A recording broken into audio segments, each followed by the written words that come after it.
بس ماں باپ قریب ہیں، ماں باپ قریب ہیں، اولاد دور ہو سکتی ہے، ماں باپ کو بھول جائے، معلوم ہی نہیں بیمار ہیں، صحت مند ہیں، تنہا ہیں، پریشان ہیں، پرملال ہیں، اس وقت ان کے احساسات کیا ہیں، اس کو کس چیز کی ضرورت ہے، کس عالم سے گزر رہے ہیں، خبر نہیں ہے، یہ دور ہیں، قریب ہونا چاہیے۔ اقربا کہتے ہیں، اقربا بھائیوں کو قریب ہونا چاہیے۔ اخوت رشتہ ہے قربت کا، بھائیوں کو قریب ہونا چاہیے، اگر زمینی فاصلوں کے لحاظ سے قریب نہ بھی ہوں، تعلق کے لحاظ سے، محبت کے لحاظ سے، رشتے کے لحاظ سے قریب ہونے چاہیے۔ اتنے قریب ہوں بھائی احساس کرے دوسرے بھائی کی قربت کو، اس کی ہمدردی کو، اس کی خیرخواہی کو محسوس کرے۔ چہ بسا بھائی سے دور ہے۔ دوست قریب ہونا چاہیے، دوست بھی قربت کا رشتہ ہے، رفاقت، صدیق و رفیق و قرین قربت سے پیدا ہوتا ہے، قریب ہو، اگرچہ زمینی فاصلے کے لحاظ سے کسی اور شہر یا کسی اور ملک میں رہ رہا ہو، لیکن قلبی تعلق کے لحاظ سے تمہارے قریب ہو۔ قرب کی علامت یہ ہوتی ہے کہ اگر انسان کو درد محسوس ہو وہ بھی حس کرتا ہے، جہاں بھی ہو اسے محسوس ہو جاتا ہے کہ میرا دوست، میرا بھائی، میرے والدین تکلیف میں ہیں۔ قرب کا ایک اثر یہ ہے۔ کچھ مقامات ایسے ہیں جن کے ہمیں قریب ہونا چاہیے، قربت سے ہی رشتہ قائم رہتا ہے۔ قریب رہیں، خداوند تبارک و تعالی نے آپ کو پیدا کیا اور حکم دیا قریب رہیں۔ کس کے قریب رہیں؟ اللہ کی طرف سے مقرر اولیاء کے قریب رہیں۔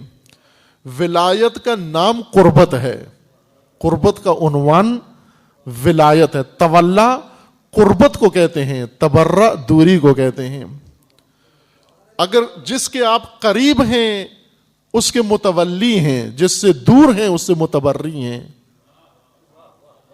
کتنے لوگ ہیں ماں باپ سے متبرئی ہیں، تبرع کر رہے ہیں ماں باپ پر، جن کا ماں باپ سے کوئی رشتہ نہیں رہا، تعلق نہیں رہا، حال احوال نہیں پوچھتے، یہی تو تبرع ہے۔ تبرع مجلس میں بلند آواز سے لان تان کو تبرع نہیں کہتے، تبرع دوری کو کہتے ہیں، بیزاری کو کہتے ہیں۔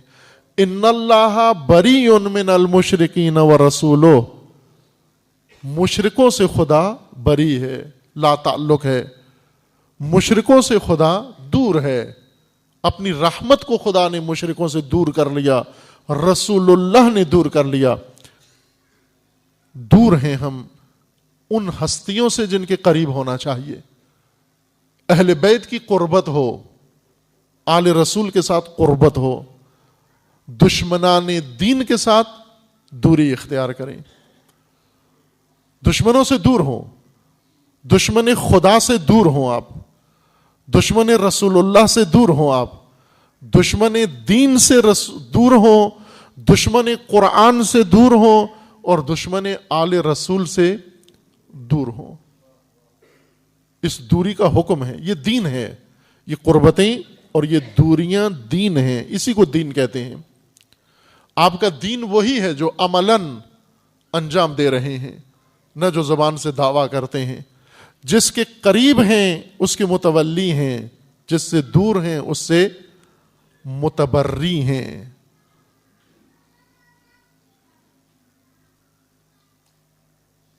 اور سب سے اہم ترین قربت اللہ کی ہے، خالق کی قربت۔ عبادت اسی عمل کو کہتے ہیں جس میں قربت شامل ہو، قرب کے لیے ہو، قربتاً اللہ۔ جو بھی قربتاً اللہ ہو وہ عبادت ہے۔ جو کام کریں آپ قربتاً اللہ، اللہ کے قربت کے لیے یہ کام کر رہا ہوں، وہ عبادت کہلاتی ہے، وہی بندگی ہے۔ قرب خدا کے لیے جو کام کریں آپ، نماز پڑھتے ہیں قربتاً اللہ، عبادتیں کرتے ہیں قربتاً اللہ، بہت سارے اچھے کام مومنین کرتے ہیں، اس میں نیت قربت بھول جاتے ہیں۔ نیت قربت بھول جاتے ہیں۔ ایک روایت میں ہے کہ یہی مرحومین جو اس دنیا سے رخصت ہو جاتے ہیں اور عالم برزخ میں، عالم انتظار میں، عالم قبر میں ہیں۔ عالم قبر اور مٹی کی قبر الگ الگ دو مقام ہیں۔ مٹی کی قبر میں انسان کی مٹی کا جسم ہوتا ہے، خود انسان عالم قبر میں ہے۔ جس طرح لباس گھر میں ہے، مرحوم جو لباس پہنتے تھے وہ کہاں ہیں؟ وہ گھر میں پڑا ہوا الماری میں ہے، لباس ان کا گھر میں ہے، جوتا ان کا گھر میں ہے، ان کے استعمال کی ساری چیزیں آپ کے گھر میں ہیں۔ جسد ان کا مٹی کی قبر لحد میں ہے، اس کو لحد کہتے ہیں۔ صحیح عنوان اس کے لیے قبر نہیں بلکہ لحد ہے۔ قبر عالم قبر ہے جہاں پر روح انسان ہے، جہاں نفس انسان ہے، جہاں خود انسان ہے، وہ عالم قبر کہلاتا ہے۔ عالم برزخ بھی اس کو کہتے ہیں، چونکہ نہ دنیا جیسا ہے نہ آخرت جیسا ہے، آخرت کی طرح بھی نہیں اور دنیا کی طرح بھی نہیں ہے، اس وجہ سے اس کو برزخ کہتے ہیں۔ برزخ میں مرحوم مومن و مومنہ منتظر ہیں، عمل نہیں کر سکتے، نامہ عمل کھلا ہوا ہے، عمل نہیں کر سکتے، نامہ عمل کھلا ہوا ہے۔ وہ کیا مشکل تو نہیں سمجھ رہے آپ کہ اگر آپ کا امتحان لیا جائے، امتحانی پیپر آپ کے ہاتھ میں ہو، لکھنے کی اجازت نہ ہو آپ کو، مشکل میں ہے یا نہیں؟ آپ لکھ نہیں سکتے کچھ بھی، لیکن پیپر آپ نے، خالی پیپر آپ کے سامنے ہے، پیپر آپ نے بھرنا ہے۔ جب تک آپ پیپر نہیں لکھو گے، پرچہ نہیں لکھو گے، آپ پاس نہیں ہوں گے۔ اب اگر میں نے لکھنا ہے پرچہ تو لکھنے دیں، مجھے لکھنے کی اجازت نہیں ہے۔ جب ٹائم اوور ہو جاتا ہے امتحان کا، پیپر خالی رہتا ہے اور پاس نہیں ہوتا انسان۔ ایسے میں یہ اعمال، یہ مجلس، قرآن پڑھنا، صدقہ دینا، استغفار کرنا، اس کی مشکل یہ چیزیں حل کرتی ہیں۔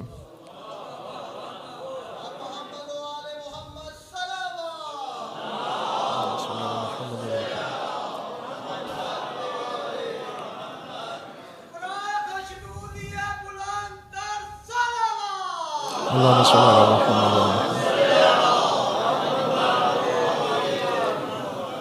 نامہ عمل کھلا ہوا ہے لیکن عمل کی اجازت نہیں ہے، اور جب تک یہ نامہ عمل مکمل نہیں ہوگا، عالم برزخ اور عالم قبر میں رہو گے، آخرت میں منتقل نہیں ہو سکتے۔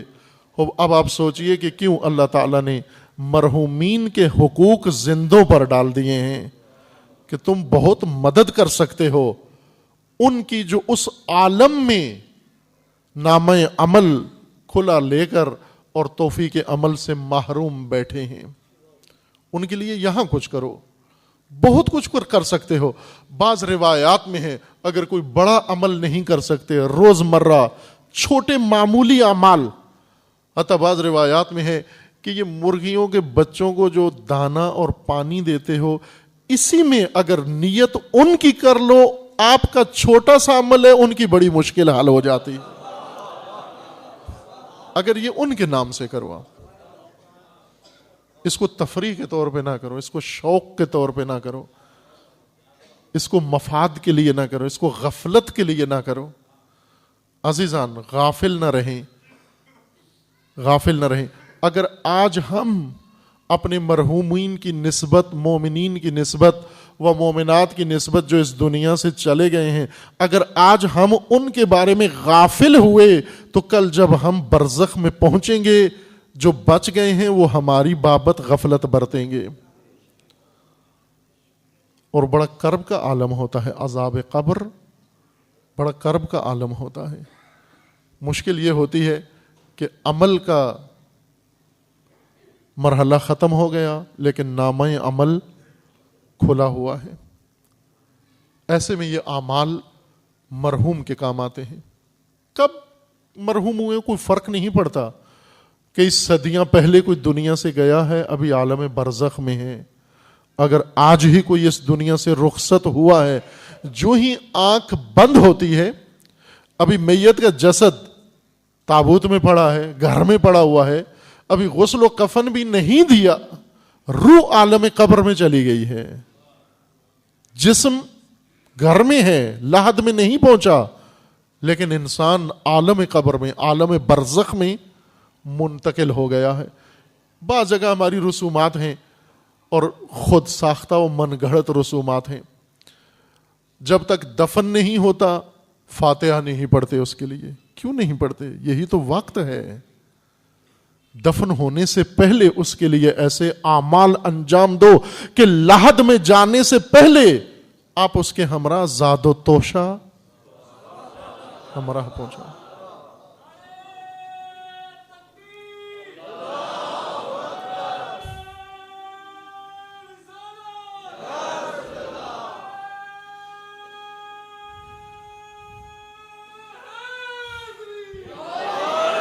آپ کوشش کرو اس مرحوم کے لیے،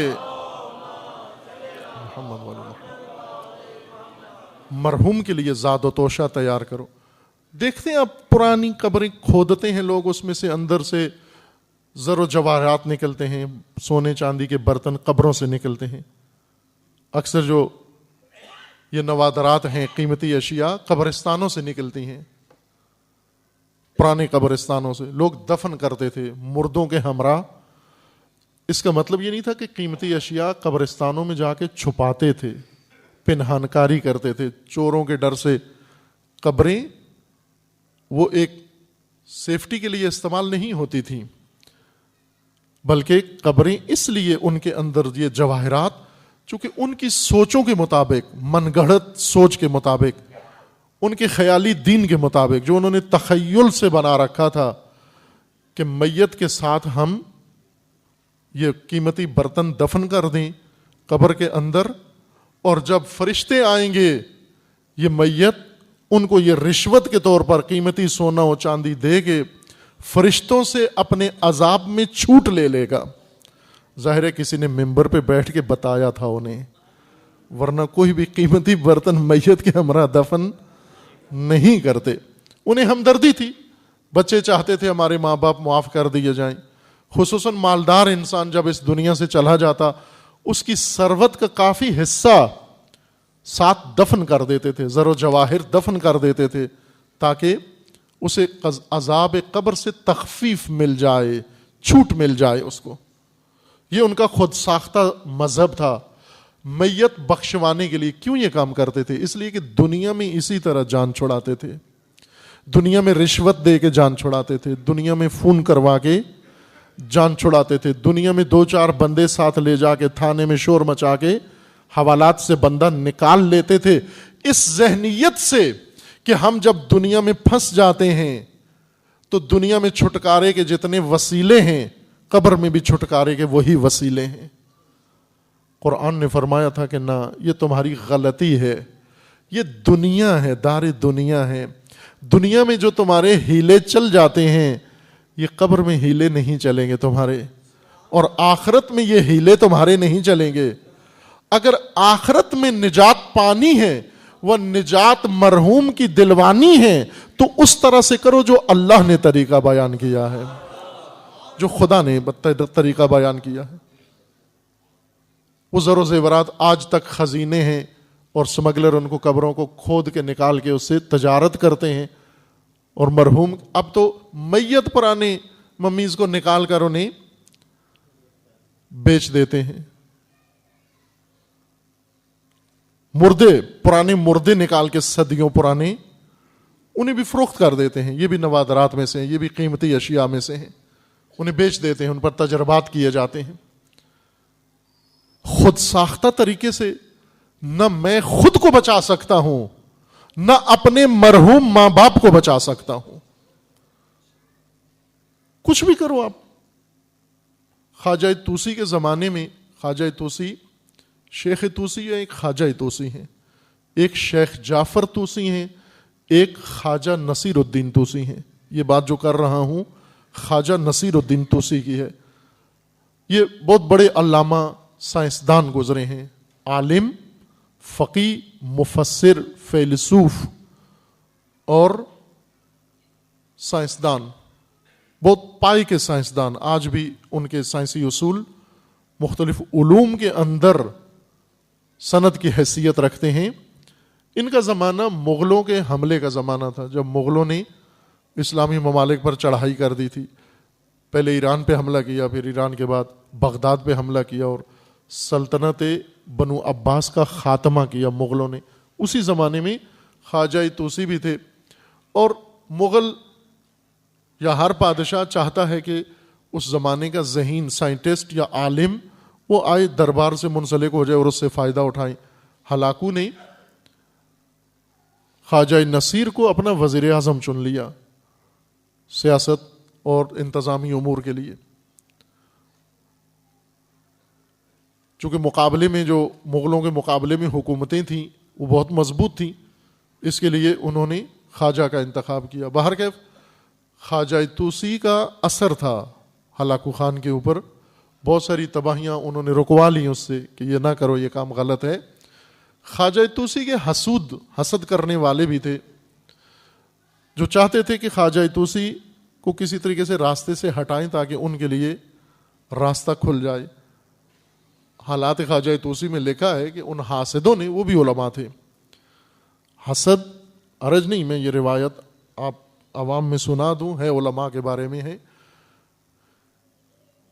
کہ خدا نے حسد کے 10 حصے بنائے ہیں، 9 حصے مکمل علماء میں تقسیم کیے ہیں، 10واں حصہ پوری خلقت میں تقسیم کیا ہے، اس میں بھی ان کو شامل کی ہے۔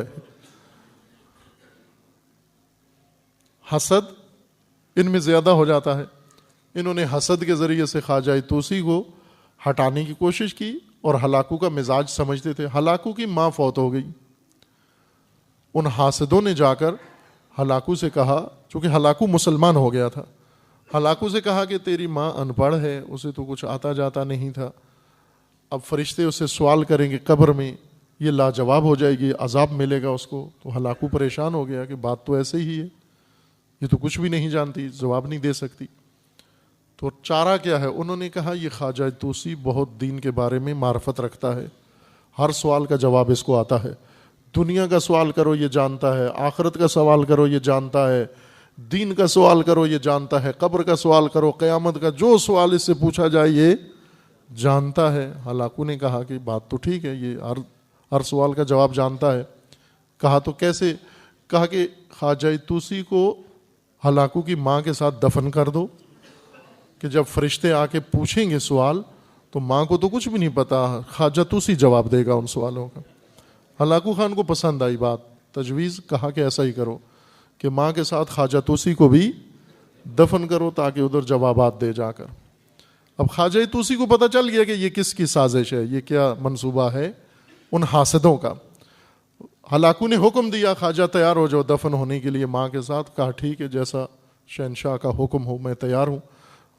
وہ لوگ بھی حیران ہوئے کہ یہ کیسے تیار ہو گئے دفن ہونے کے لیے، اچھا خاصا سمجھدار آدمی ہے۔ باہر کے وہ تیار ہو گئے، انہوں نے کہا ٹھیک ہے میں نے بھی دفن ہونا ہے۔ جب دفن کا موقع آیا تو خواجہ طوسی نے ہلاکو سے کہا کہ میں تو حاضر ہوں آپ کی ماں کے ساتھ دفن ہونے کے لیے اور ان کی مشکل حل کرنے کے لیے، لیکن تم یہ نہیں سمجھتے کہ کل کو تمہیں بھی دفن ہونا ہے، تمہیں بھی مرنا ہے؟ اور ماں نے تو کچھ کیا ہی نہیں تھا، بیچاری گھر میں رہتی تھی، تم نے جو کچھ کیا ہے اس کے سوال تو زیادہ سخت ہوں گے۔ اب آپ جب قبر میں جاؤ گے تو آپ کے سوالوں کا کون جواب دے گا ادھر؟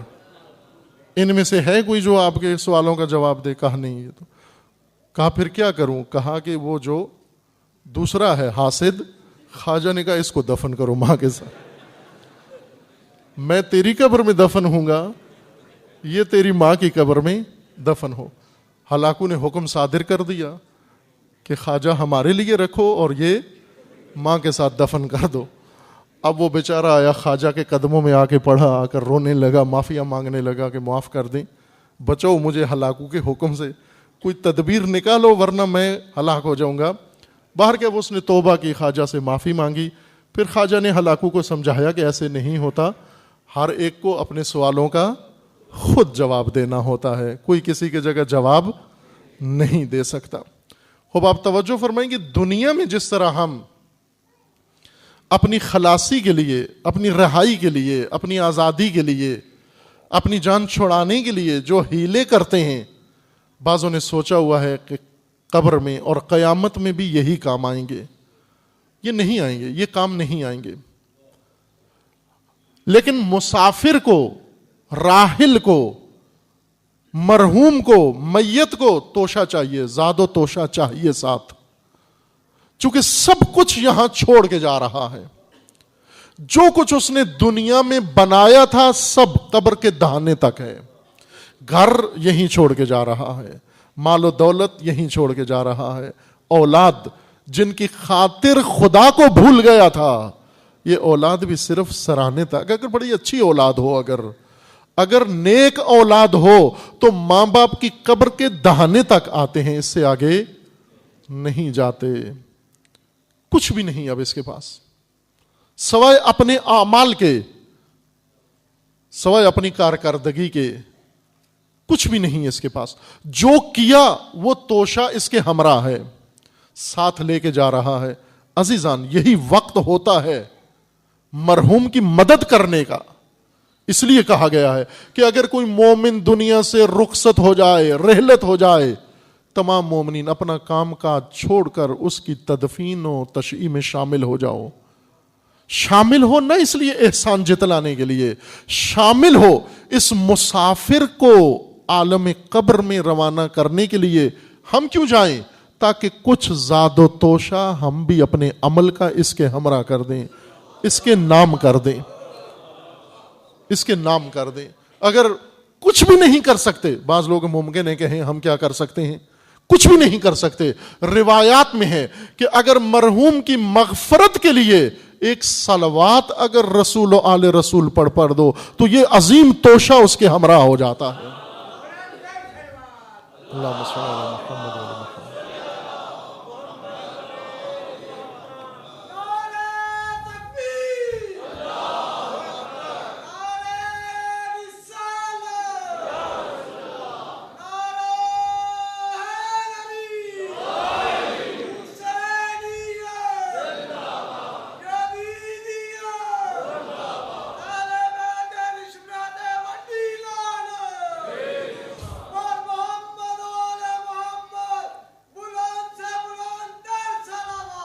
اللہم صل علی محمد و علی محمد.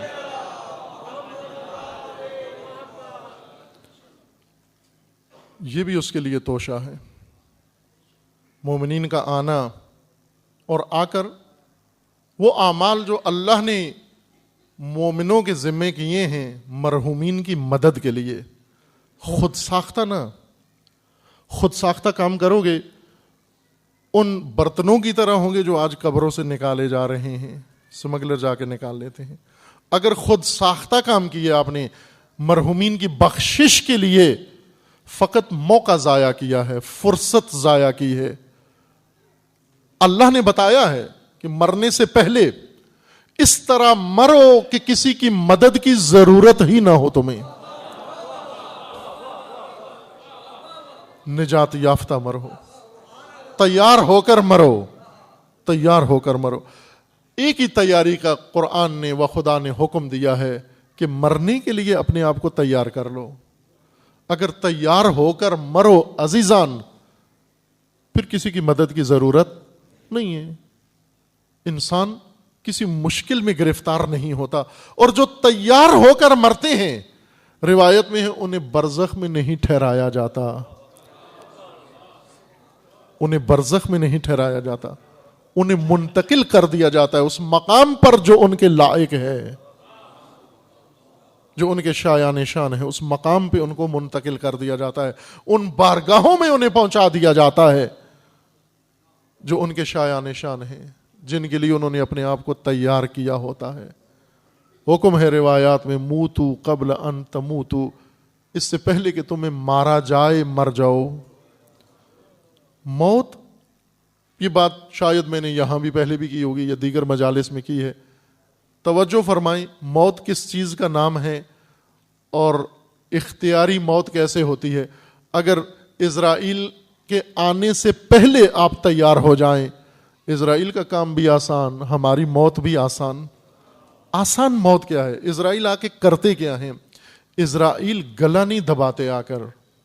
قبض روح کا مطلب یہ نہیں ہوتا کہ گلا دبانا، گلا دبانا قبض روح نہیں ہے، دم گھٹنا قبض روح نہیں ہے۔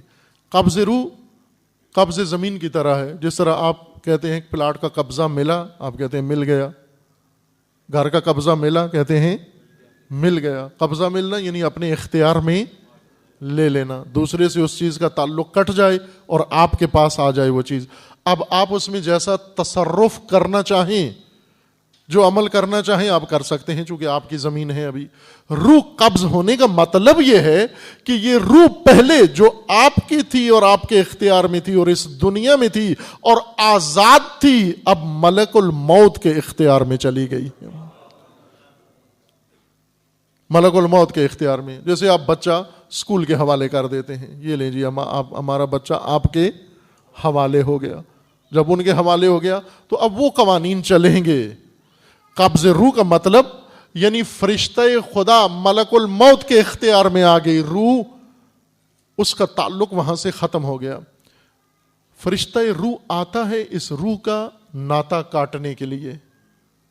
مثال اس کی عموماً میں دیتا ہوں، اچھی مومن سمجھ جاتے ہیں اس سے۔ جس طرح انسان پیدا ہوتا ہے، ماں سے پیدا ہوتا ہے، پیدائش کے بعد سب سے پہلا کام دائیا یا ڈاکٹر کے کرتے ہیں، اس کی ناف کاٹ دیتے ہیں۔ ناف وہ رگ ہے جس کے ذریعے سے بچہ رحم، عالم رحم، دنیا رحم سے جڑا ہوا ہوتا ہے، مربوط ہوتا ہے، اس سے لے رہا ہوتا ہے۔ اس رگ کا نام ناف ہوتا ہے۔ اگر پیدا ہو گیا، اب اس دنیا میں آ گیا، رحم کی دنیا سے اس دنیا میں منتقل ہو گیا، تو انتقال کے لیے ضروری ہے کہ اس دنیا کے ساتھ جڑی ہوئی رگ کو کاٹ دو، ورنہ اس دنیا میں زندہ نہیں رہ سکتا۔ وہ ناطے سارے کاٹ دو، وہ ناطا کاٹ دیا جاتا ہے، منتقل ہو جاتا ہے۔ موت بھی انتقال ہے، مرنا بھی انتقال ہے۔ انسانوں نے اس دنیا سے اپنی ناف اور رگ بہت جوڑ رکھی ہے، ایک نہیں ہزار ہزار رگیں اپنی دنیا میں جوڑی ہوئی ہیں۔ فرشتہ موت آ کر یہی رگیں کاٹتا ہے، یہی تعلق کاٹتا ہے دنیا سے۔ جو بنایا ہے دنیا کے اندر، وہ آ کر اس کے تعلق کو کاٹتا جاتا ہے۔ اب جن کے تعلق بہت شدید ہیں ان کی موت بڑی کربناک ہوتی ہے۔ جنہوں نے دنیا سے بڑے شدید تعلق، بڑے گہرے تعلق اور کثیر تعلق جوڑ رکھے ہیں، فرشتہ کاٹتا جاتا ہے، یہ تکلیف میں برداشت کرتے جاتے ہیں۔ لیکن جو فرشتے کے آنے سے پہلے سارے تعلقات توڑ کے بیٹھے ہوئے ہیں، جس سے تعلق کاٹنا تھا کاٹ دیا، جس سے تعلق جوڑنا تھا جوڑ لیا۔ فرشتہ موت آتا ہے فقط کس کے لیے؟ توفی کے لیے، توفی کے لیے آتا ہے۔ توفی یعنی تو چل میرے ساتھ، تو مہمان ہے، تو وفد ہے خدا کا، آ چل تجھے میں خدا کے ہاں لے جاؤں۔ اور اس وقت اللہ کا فرمان فرشتوں کو ہوتا ہے، اے فرشتوں جس کی خلقت پہ چی و جبیں تھے، دیکھو یہ مہمان آ رہا ہے۔ ہر اس چیز سے اس نے تعلق کاٹ لیا جس سے اس کا تعلق نہیں ہونا چاہیے تھا، تاکہ اپنے اللہ سے اس کا تعلق جڑ جائے۔ یہ موت ہے۔ موت سے پہلے مرنا، اپنے تعلقات ختم کر لو، جس سے تعلقات ختم کرنے ہیں۔ تعلق دل کا، نہ کہ بات چیت ختم کر دو، آنا جانا چھوڑ دو، سادہ لوہی نہ دکھانا، بات کو نقطے کو پائیں۔ یہ نہیں ہے کہ جی آج سے میں نے بہن بھائیوں سے تعلق چھوڑ دیے، بیوی بچوں سے تعلق چھوڑ دیے، سسرال سے تعلق چھوڑ دیے، ادارے نہیں جانا، مارکیٹ نہیں جانا، دکان پہ نہیں جانا، کمانا نہیں ہے۔ یہ نہیں ہے مراد۔ تعلق یعنی ہر وہ چیز جس نے آپ کے دل کو قبضے میں کیا ہوا ہے، اس کو دل سے نکال دو۔ موت کے لیے تیار ہیں، اور ایسی موت جس میں کوئی تمہیں نقصان اور ضرر نہیں ہوگا۔ فرشتہ کتنی آرام سے انسان مومن کی روح کو لے کر بارگاہ خدا میں پہنچ جاتا ہے۔ توشہ چاہیے، زاد و توشہ چاہیے. اس زاد و توشہ کے لیے امیر المومنین فرماتے ہیں ایک سب سے بڑا زاد و توشہ انسان کے عمل کے بعد، عمل سب سے پہلا زاد و توشہ اپنی کارکردگی. اچھا یہی ہوتا ہے کہ انسان اپنے ہاتھ کا کمایا ہوا کھائے، دوسرے کے دسترخوان پہ بیٹھا ہوا اچھا نہیں لگتا اچھا. عزیزان من، بارگاہ خدا میں جاؤ، یہ نہ ہو کہ خیراتی عمل ہمارے لیے دوسرے عمل کریں اور ان عمل کا فائدہ قبر میں ہمیں پہنچے. یہ خیراتی عمل ہیں، یہ دوسروں کے عمل ہیں، میرے کام آ رہے ہیں. فخر نہیں کر سکتے، سر بلند نہیں کر سکتے. جس طرح کسی کے دسترخوان پہ بیٹھ کے کھا رہے ہو، کھانا کسی کا ہے، غذا کسی کی ہے، پیٹ آپ کا ہے، یہ کوئی فخریہ بات نہیں ہے. اپنا دست رنج، اپنا خون پسینہ، اپنی کارکردگی، اگر دوسرے نے حلوہ پکا کے دیا ہے اور اپنا ساگ ہے تو انسان کو یہ ساگ کھا لینا چاہیے، اس میں زیادہ لذت ہے. کیوں؟ کہ یہ میرے اپنی کمائی ہے، میری اپنی محنت ہے. دوسرے کے حلوے مانڈے کوئی اہمیت نہیں رکھتے اس خشک روٹی کے مقابلے میں جو انسان نے خود کمائی ہے. اگر انسان نے خوددار بنے. علامہ اقبال کے بقول کہ اللہ کے سامنے بھی جائیں تو بھی خوددار بنے. اے پروردگار، تو نے مجھے پیدا کیا، تو نے مجھے صلاحیتیں دی، تو نے مجھے عقل دی، تو نے مجھے شعور دیا، تو نے مجھے توفیق دی، تو نے مجھے اعضاء و جوارح دیے، تو نے مجھے سب کچھ دیا. تیری نعمتوں سے میں نے جو کارکردگی دکھائی، یہی کارکردگی بارگاہ میں پیش کر رہا ہوں. اگر قابل قبول ہو جائے، لیکن کیا شرمندگی نہیں ہوگی کہ اے پروردگار میں تو کچھ بھی نہیں لایا، بعد میں مومنین نے اگر میرے لیے کچھ کر دیا تو میری نجات ہو جائے گی. خوددار بنے، آخرت میں بھی خوددار بنے. مرنے سے پہلے، موت سے پہلے تیاری کر کے مریں تاکہ مومنین کے اعمال آپ کے لیے فضیلت و رفعت درجات کا باعث بنے، نہ بخشش کا باعث بنے، بلندی درجات کا باعث بنے. یہ پہلا کام ہے، اپنی کارکردگی، اپنا عمل. چونکہ دیکھا بھی یہی جائے گا. خود کیا کیا ہے، آپ نے کیا کیا ہے، یہ نہیں دیکھا جائے گا. آپ کے پڑوسی نے آپ کے لیے کیا کیا ہے، خود آپ نے کیا کیا ہے. دیکھنے کا قرآن نے خوبصورت، وقت نہیں میں اشارہ کر رہا ہوں، یہ بات دوسری جگہ پر تفصیل سے بیان کی ہے کسی اور موقع پہ. قرآن کریم میں اللہ تعالیٰ کا فرمانا ہے، انسان کو کہا جائے گا ادھر آؤ، ہا امو، آؤ ادھر آؤ، اقرؤ کتابیہ، اپنی کتاب پڑھو، نامہ عمل پڑھو. اب انسان دیکھے گا کہاں ہے میرا نامہ عمل، کہاں پہ پڑھوں. حکم ہوگا کفا بنفسک علیک حسیبا. اپنی کتاب پڑھنے کے لیے کہیں سے کوئی فائل، کاغذ نہیں آئے گی، کاغذ کی فائل نہیں آئے گی. اپنی کتاب پڑھنے کے لیے کافی ہے اپنے نفس پہ نگاہ کر، اپنے وجود پہ نگاہ کر، سب کچھ وہاں درج ہے. مسقال ذرہ عمل تیرا خیر و شر تیرے وجود کے اندر محفوظ اور درج ہے. پڑھنا چاہتا ہے یہاں پہ پڑھ لے تو. پہلا توشہ، زاد و توشہ اپنا عمل ہے. دوسرا زاد و توشہ امیر المومنین علیہ السلام فرماتے ہیں توبہ.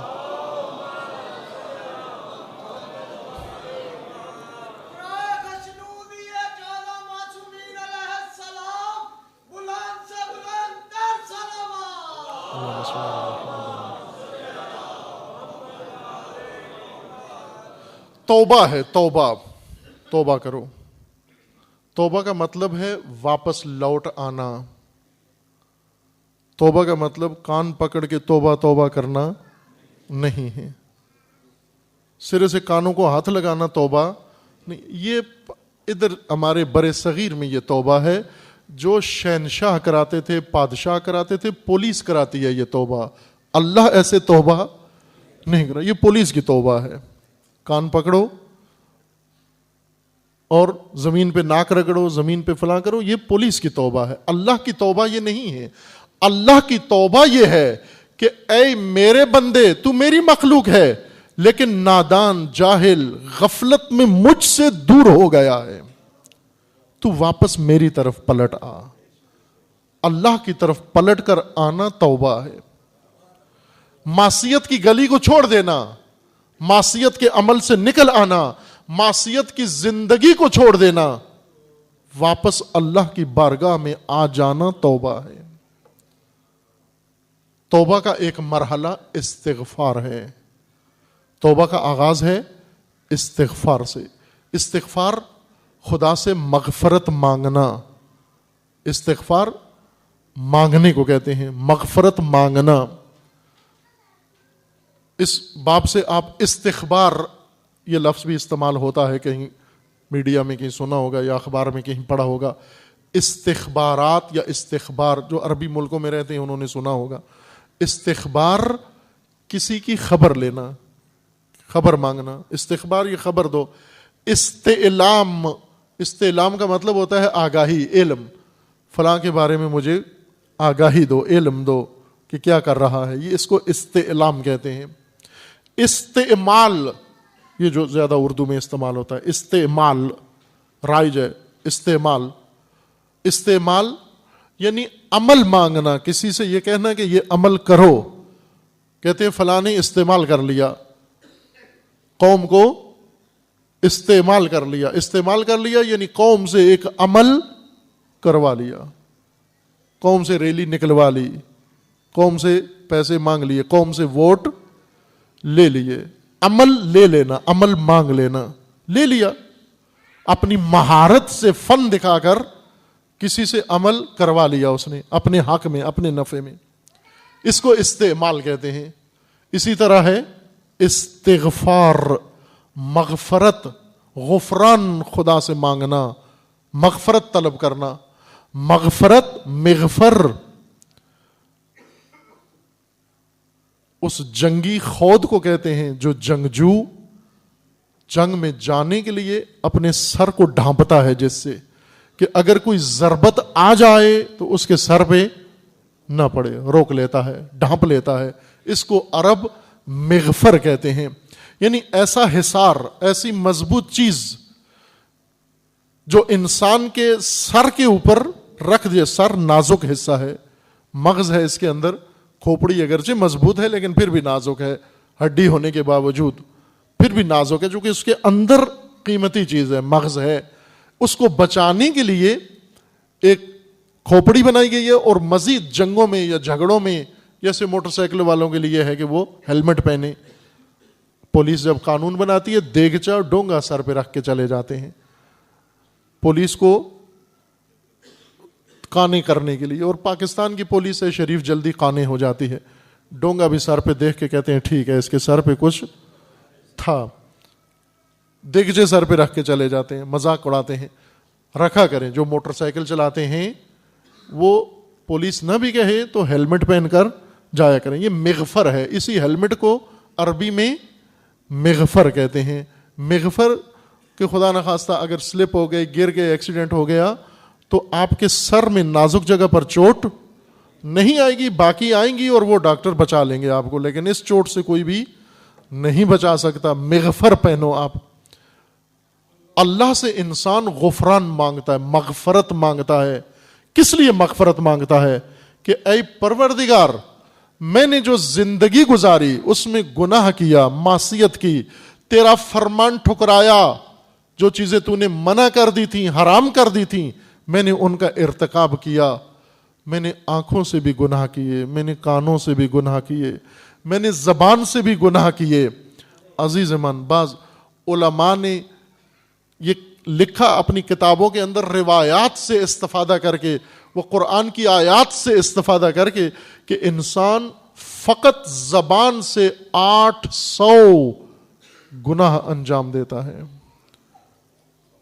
800 قسم کے گناہ، نہ کہ ایک ہی گناہ بار بار 800 دفعہ.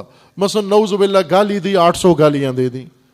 نہ، یہ 800 نہیں ہے، یہ ایک گناہ ہے. گالی دینا ایک گناہ ہے، تہمت لگانا ایک گناہ ہے غیبت کرنا، ایک گناہ ہے راز فاش کرنا، ایک گناہ ہے، یہ الگ الگ گناہ، 800 گناہ انسان صرف زبان سے انجام دیتا ہے.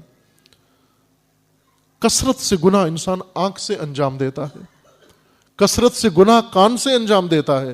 جتنے حواس اللہ نے نعمت کے طور پر بندگی کے لیے دیے تھے، ہم نے ان سب کو معصیت میں استعمال کیا. خدا نے آنکھیں دی تھی میری آیات دیکھو، خدا نے کان دیے تھے میری آیات سنو، خدا نے زبان دی تھی میری آیات پڑھو، واعظ و نصیحت کرو، اطاعت کرو. لیکن ہر ایک عضو سے ہزاروں گناہ انجام دے کر اب چارہ کیا، اب نجات کیا ہے؟ توبہ. توبہ تو کر لی، عالم معصیت سے نکل آیا، دار گناہ سے باہر آ گیا، واپس اللہ کی طرف آ گیا. لیکن جو کیا تھا وہ تو ابھی باقی ہے، وہ تو ختم نہیں ہوا، وہ میرے وجود کے اندر ہے، وہ میرے نفس کے اندر ہے، وہ میری ذات کے اندر ہے. اس کا کیا بنے گا؟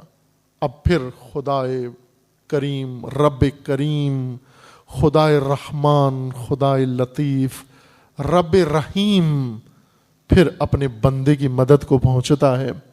کیا کرتا ہے کہ اے بندہ میں نے تجھے معاف کر دیا، عفو کر دیا.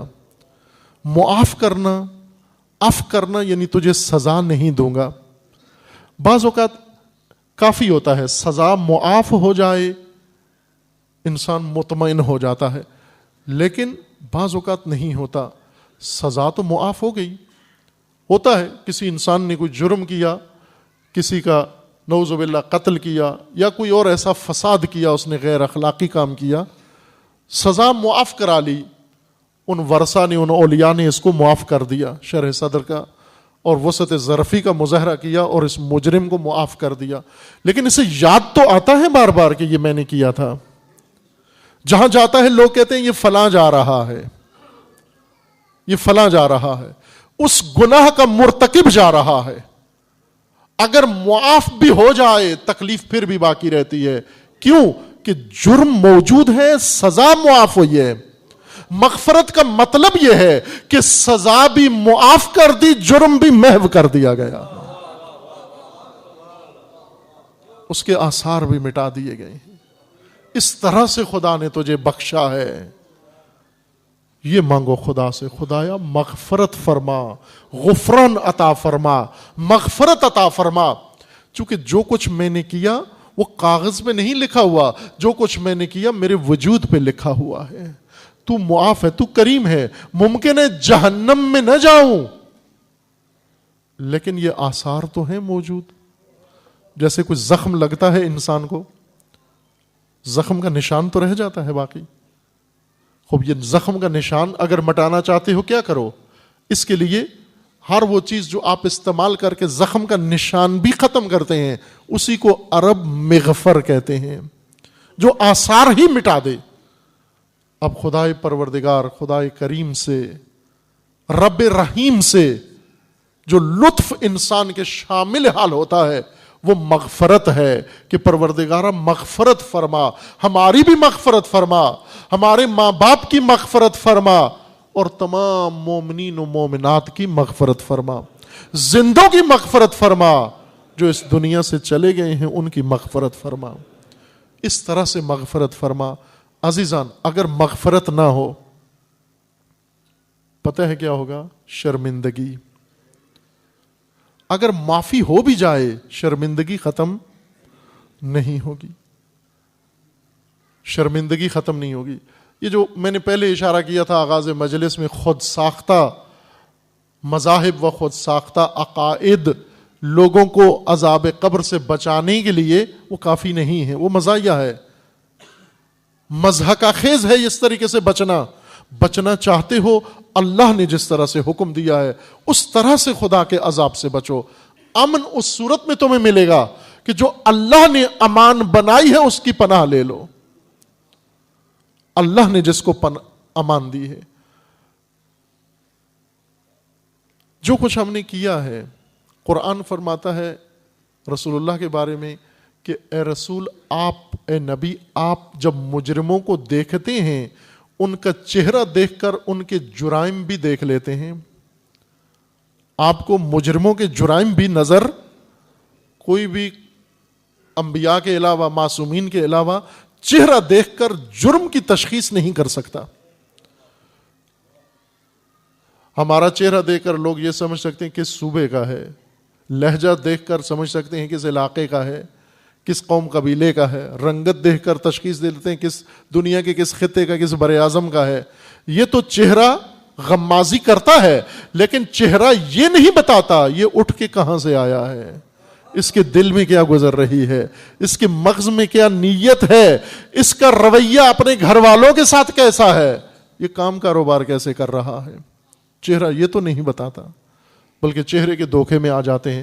بعض اپنا بڑا مومنانہ چہرہ بناتے ہیں، دیکھنے والے سمجھتے بڑا مومن انسان ہے، لیکن وہ مومن ہوتا؟ رسول اللہ کو فرمان ہے اللہ کا، اے رسول آپ کو اللہ نے یہ نور عطا کیا ہے کہ جب مجرم کا چہرہ دیکھتے ہیں اس کا جرم بھی سمجھ جاتے ہیں، یہ کہاں سے اٹھ کے آیا ہے۔ عزیز من، تو کیا محشر میں ہم نے حاضر نہیں ہونا رسول اللہ کے سامنے؟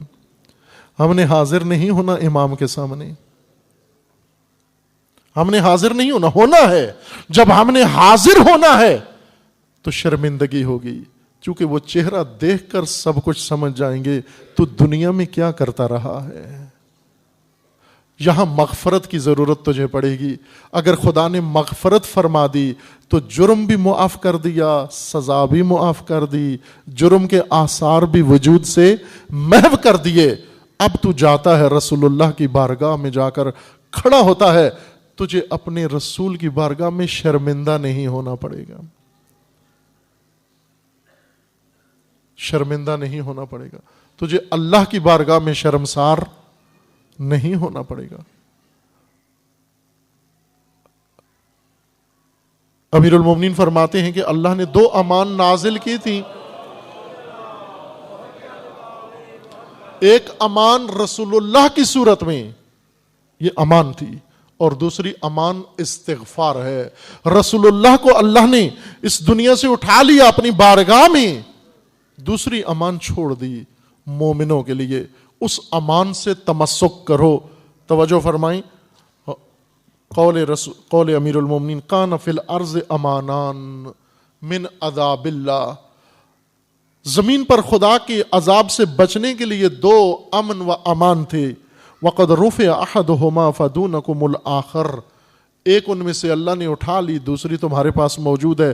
فتمسکوا بہ، اس سے تمسک کرو، دوسری امان سے تمسک کرو۔ اما الامان الذی رفع فہو رسول اللہ، جس امان کو اللہ نے اٹھا لیا وہ وجود مقدس رسول اللہ ہے۔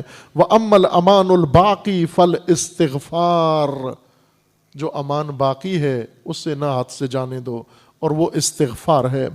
قال اللہ تعالی وما كان اللہ لیعذبہم وانت فیہم، اے رسول جس امت میں، قوم میں آپ ہوں گے ہم انہیں عذاب نہیں کریں گے اگر انہوں نے آپ سے تمسک کیا۔ نہ کہ صرف آپ کی موجودگی کافی ہے ایک محلے کے اندر اور اس محلے والے سارے بخشے جائیں گے، نہ، شرط تمسک ہے۔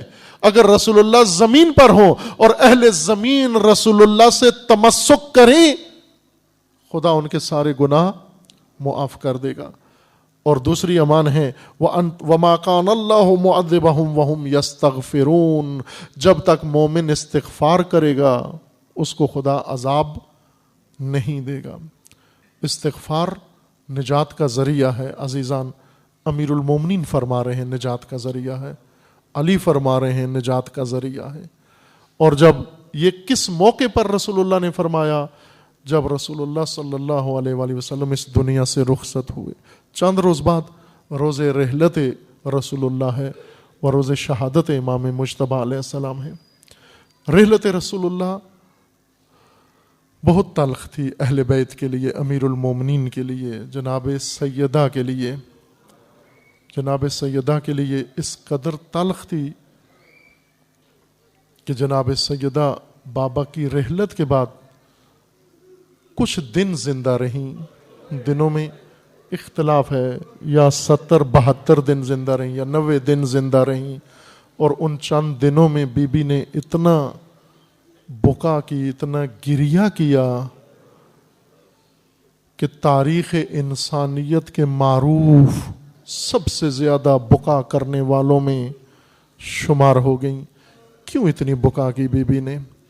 عزیز من، اس لیے کہ جو تعلق سیدہ کا بابا سے تھا وہ اس طرح کا تعلق تھا کہ بی بی جب رسول اللہ تشریف فرما ہوتے تھے، بی بی جاتی محضر رسول اللہ میں، تو بی بی کے ملنے کا ایک خاص انداز تھا، خصوصاً جب بی بی دکھیا ہو جاتی، غمگین ہو جاتی، غم زدہ ہو جاتی اور رسول اللہ تشریف لے جاتے یا بی بی آتی بارگاہ رسول اللہ میں۔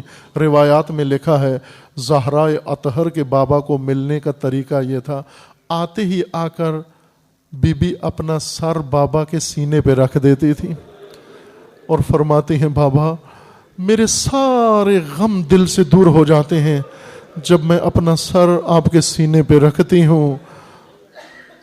کئی دفعہ ایسا ہوا زہرا روتی ہوئی آئیں، سینہ رسول اللہ پہ سر رکھا، مسکراتی ہوئی بارگاہ رسالت سے رخصت ہوئیں۔ اس قدر سکون ملتا تھا جناب سیدہ کو، اور وہ امان سیدہ کی آج دنیا سے اٹھ گئی۔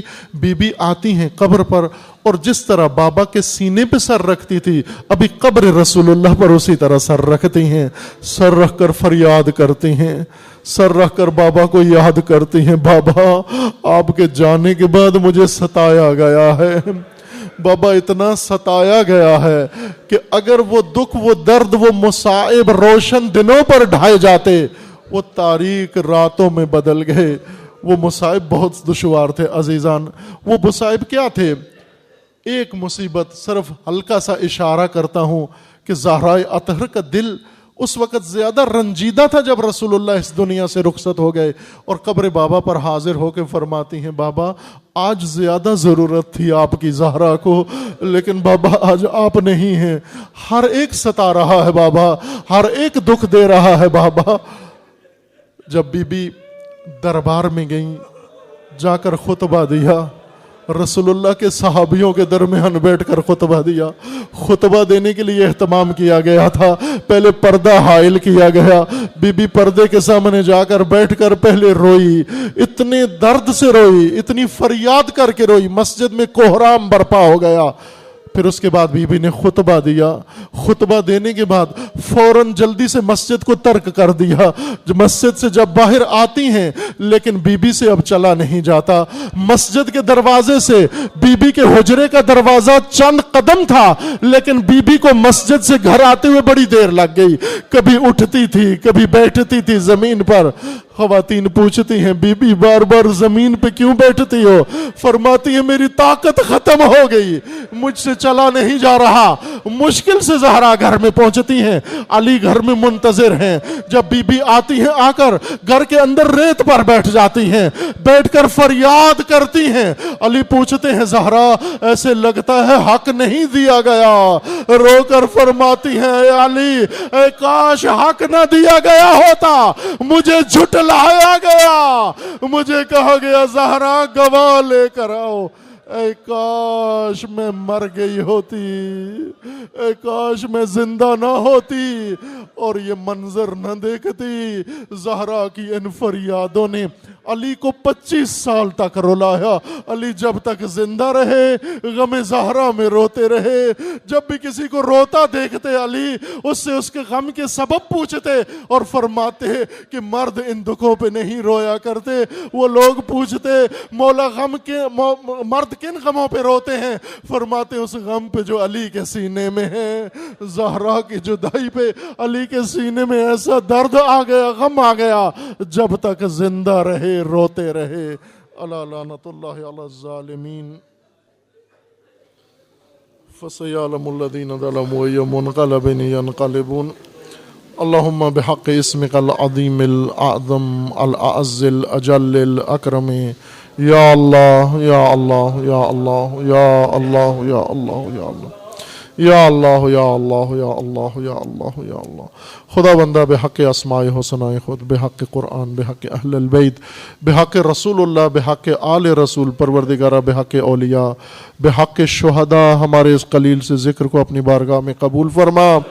مومنین کے اخلاص و خلوص کو شرف قبولیت عطا فرما، جو مومنین اس دنیا سے رحلت کر کے انہیں جوار رحمت میں مقام نصیب فرما، مومنین سب کے گناہ صغیرہ و کبیرہ کو معاف فرما، ہمارے والدین کے گناہ صغیرہ و کبیرہ کو معاف فرما، پروردگارہ بانیان مجلس حاضرین مجلس کے مرحومین کے گناہ صغیرہ و کبیرہ کو معاف فرما، پروردگارہ جس مرحومہ کے ایصال ثواب کے لیے مجلس برپا ہے اس خاندان کے جملہ مرحومین کی مغفرت فرما، انہیں جنت اعلیٰ میں مقام نصیب فرما، جو مریض ہیں علیل ہے انہیں شفاء کاملہ نصیب فرما، جو کسی مشکل و مصیبت میں گرفتار ہیں ان کے تمام مسائل و مشکلات کو برطرف فرما، جو بے اولاد ہیں انہیں نیک اور صالح اولاد نصیب فرما، جو صاحب اولاد ہیں ان کی اولاد کو ہر شر و بلیہ سے محفوظ فرما، پروردگارہ جو بے روزگار ہیں انہیں رزق حلال نصیب فرما، خدا بندہ بحق محمد و آل محمد جو مقروض ہیں اپنے خزائن غیبیہ سے ان کے قرض ادا فرما، جو مومن کسی مشکل و مصیبت میں گرفتار ہے ان کے تمام مسائل و مشکلات کو برطرف فرما،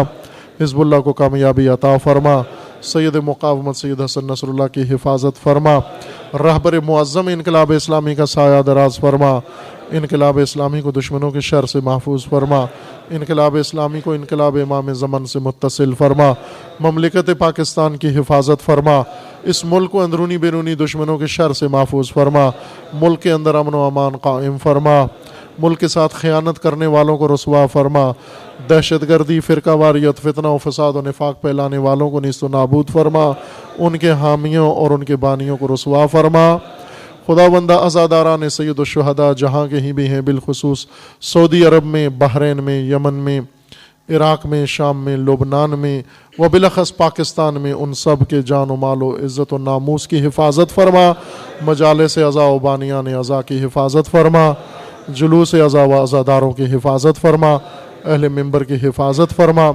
علماء کرام مقامات مقدسہ کی حفاظت فرما، اپنے ولی حق ولی اللہ العظم اجل اللہ تعالی فرج و شریف کا جلد از جلد ظہور فرما، ہمیں حضرت کے اعوان و انصار میں سے ہونے کی توفیق عطا فرما، تمام مرحومین کے لیے، بالخصوص شہداء کے لیے، مرحومین حاضرین مجلس بانیان کے لیے، اور جس مرحومہ کے ایصال ثواب کے لیے مجلس ہے وہ شہداء اسلام و امام شہداء حضرت امام خمینی کے لیے سورہ فاتحہ۔ بسم اللہ الرحمن الرحیم، الحمد للہ رب العالمین، الرحمن الرحیم، مالک یوم الدین، ایاک نعبد و ایاک نستعین، اہدنا الصراط المستقیم، صراط الذین انعمت علیہم غیر المغضوب علیہم ولا الضالین، اللہم تقبل منا انک انت السمیع العلیم برحمتک یا ارحم الراحمین۔